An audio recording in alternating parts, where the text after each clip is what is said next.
ये सब आप जो भी देख पा रहे हो ना भाई, ये सब जो खंडहर है ये सब बुद्ध के टाइम का है।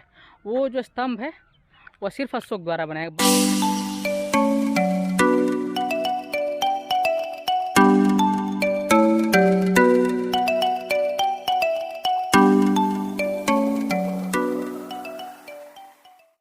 तो नमस्कार भाई लोग, का हाल बा।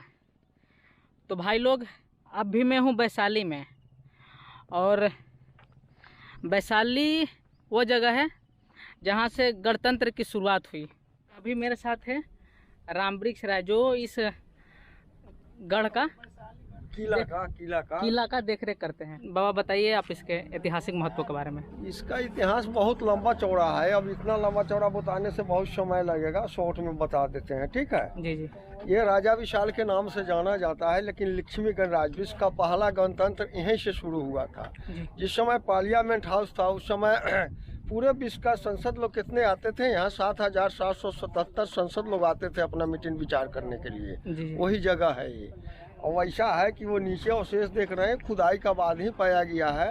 ये पूरा सीमित में था तो खोदने का बाद वो सब पाया गया है। और जिस समय राजा विशाल का रीजिंग था उस समय यहाँ अमरपाली को रहना सहना था। वो नर्तकी थी अमरपाली, उसको रहना सहना था यहाँ। उसी पीरियड में बुद्ध भगवान भी यहाँ आ गए। बुद्ध भगवान आ गए तो अमरपाली का ही हाथ के खाना पीना करते थे। उसी समय में पटना मगध राजा आ गए तो अमरपाली को देखे तो कहे कि इसको मैं अपना राज में ले जाऊंगा। तो ये कहे कि नहीं, इसको हम रखे हुए आप कैसे ले जाइएगा। तो ये अमरपाली के कारण ये दोनों राजा में विवाद शुरू हो गया। और विवाद शुरू हुआ तो देखे बुद्ध भगवान की अब ये सब लड़ने वाला है, हम लोग यहाँ से हम निकल चले। तो बुद्ध भगवान यहाँ से निकले, उसके बाद बुद्ध का शिष्य बन के अमरपाली बुद्ध की साथे निकल गई और ये दोनों राजा को लड़ाई करके दोनों तहस नहस हो गए।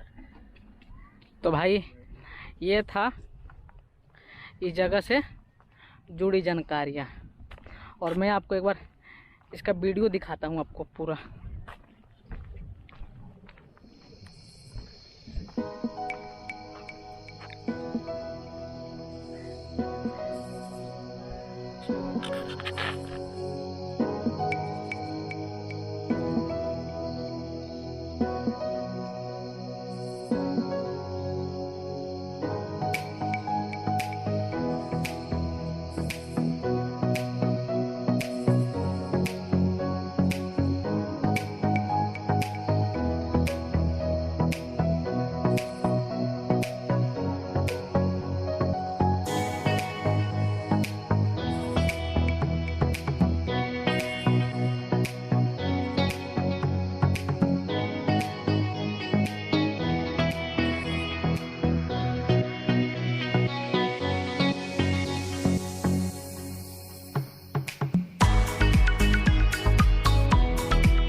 तो भाई लोग ये था राजा विशाल का संसद का भगवा वेश, और अब हम जा रहे हैं दूसरे स्पॉट पर।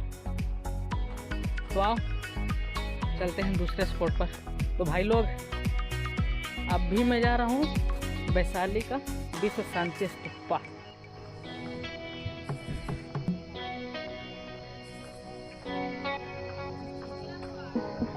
ये है विश्व शांति स्तूपा।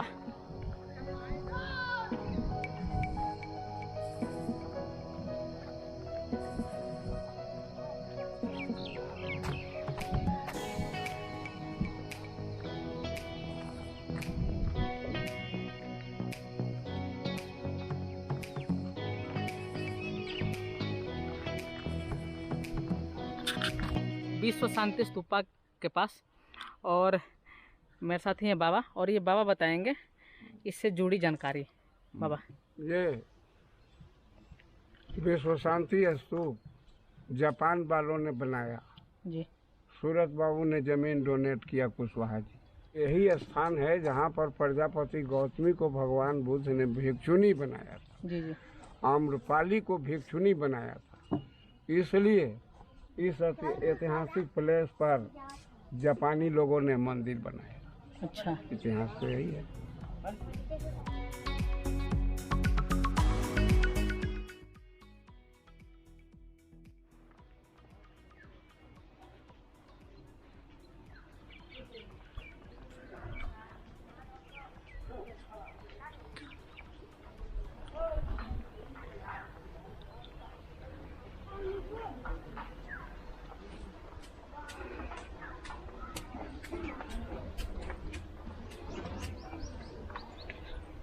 भाई लोग, मैं अभी हूँ इस शांति स्तूप के ऊपर, और इसके ऊपर ना ये जो दीवार है, इस पे बुद्ध की एक ना जीवन वृत्त जैसी दिखाई गई है। देखो, यहाँ पर है बुद्ध का जन्म।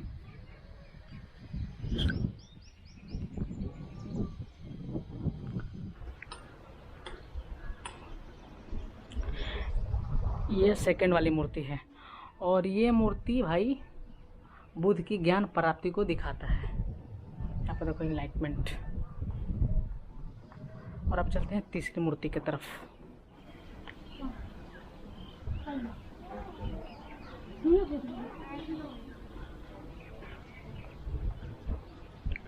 और ये मूर्ति है भाई, यहाँ पर बुद्ध का धर्म प्रचार को दिखाया गया है, ये मूर्ति।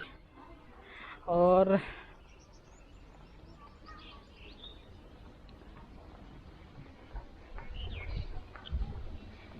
ये चौथी और आखिरी जो मूर्ति है, ये बुद्ध की निर्वाण को दिखाया गया है। इसमें ये मरणासन में है, और यहाँ से देखो भाई क्या खूबसूरत नज़ारे दिख रहे हैं।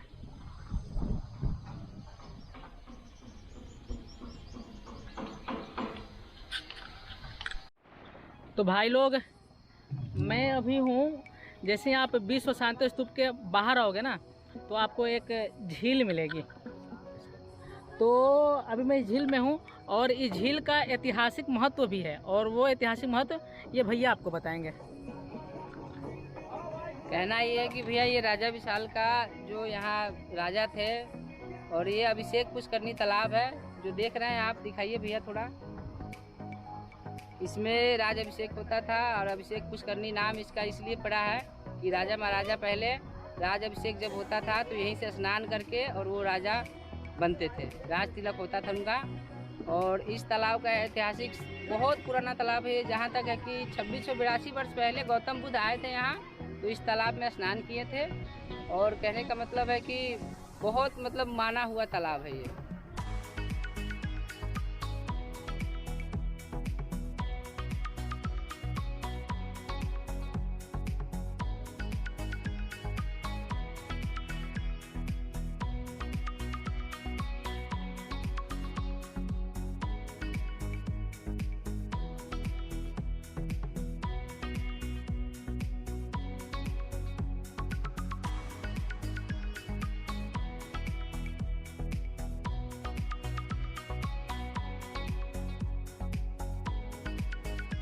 भाई लोग, मैं आ गया हूँ अपने अगले डेस्टिनेशन पे, और ये वो जगह है जिसके बारे में ये कहा जाता है कि यहाँ का जो स्तूप है, ये गौतम बुद्ध के अवशेषों पर बने 8 मौलिक स्तूपों में से एक है। तो आपको लेकर चलता हूँ।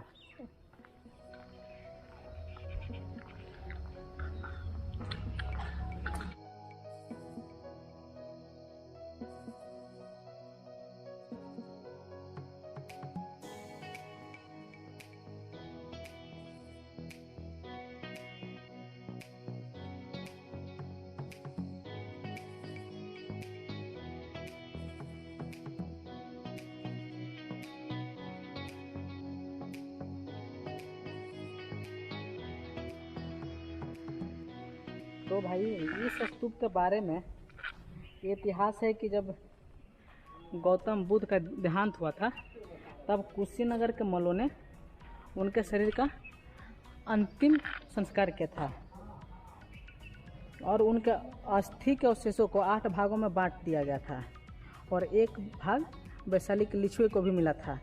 बाकी के 7 भाग अजातशत्रु, कपिलवस्तु के शाक्य और बाकी लोगों को मिला था। यह जो स्तूप है आप देख रहे हो, इसका निर्माण 5वीं सदी ईसा पूर्व में किया गया था।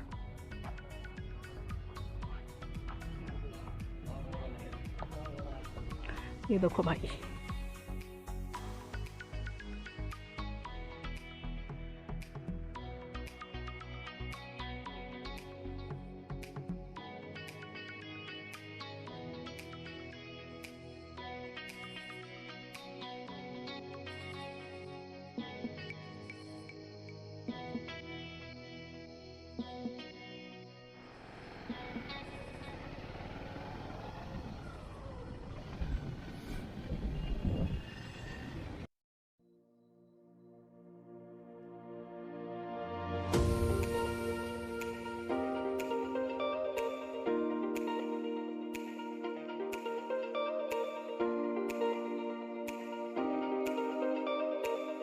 भाई लोग मैं अभी आया हूँ कुंडग्राम, और ये वही जगह है जहाँ पर महावीर का जन्म हुआ था।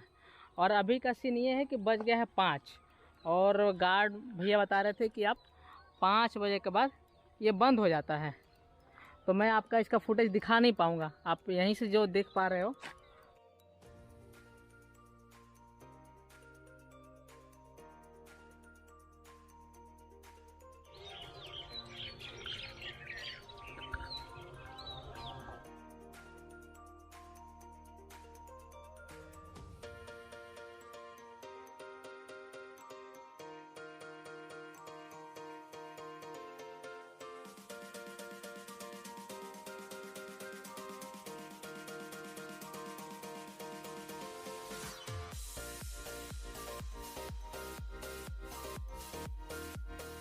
तो भाई लोग अभी मैं हूँ प्राचीन वैशाली के भग्नावशेष कोल्हुआ। यह वह स्थान है जहाँ पर एक स्थानीय वानर मुख ने भगवान बुद्ध को मधु अर्पण किया था। ये जो भी आप देख पा रहे हो ना, ये सब 1996 के बाद के उत्खनन में प्राप्त हुआ। और ये देखो भाई, ये जो आप अशोक स्तंभ देख पा रहे हो ना, ये सबसे खास स्तंभ है। सबसे खास बोले तो कि अगर आप दूसरे अशोक स्तंभ देखोगे तो उसमें आपको 3 सिंह दिखाई पड़ते हैं, और इसमें सिर्फ एक, जैसे आप टॉप पे देख पा रहे हो। और इसका फेस जो है ना, ये उत्तर दिशा की तरफ है। और ये इंडिकेट करता है कि जो गौतम बुद्ध का आखिरी यात्रा था वो उत्तर दिशा की तरफ था। और इस पे भाई गौर से आप देखोगे ना, आपको कुछ लिखा हुआ मिलेगा मौर्य काल के टाइम का। और ये देखो खंडहर,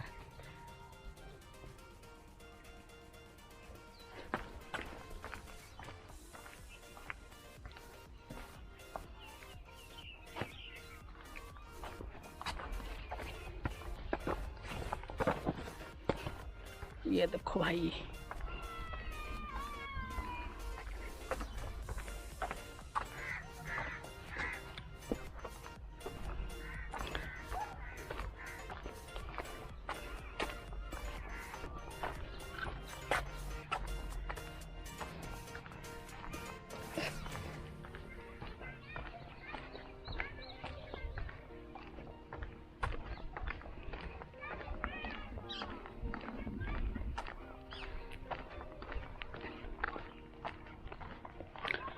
और भाई सामने एक ना तालाब है।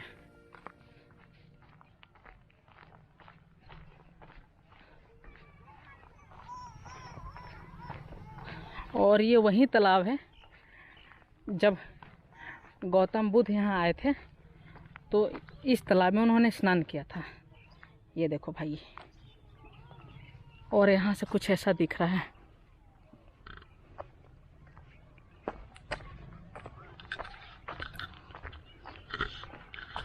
तो भाई अगर आप वैशाली टूर करना चाहते हो तो आप 1 दिन में कर सकते हो। और आप यहाँ अगर आना चाहते हो तो आप वैशाली रेलवे स्टेशन आके, और वहाँ से सब ये और वो राजा विशाल का गढ़, और फिर जो विश्व शांति स्तूप है, तो आप सब इकट्ठे 3 या 4 किलो को रेडियस में ही सब है, 3-4 किलोमीटर के अंदर ही है। तो आप एक दिन का ट्रिप प्लान कर सकते हो। ये देखो भाई।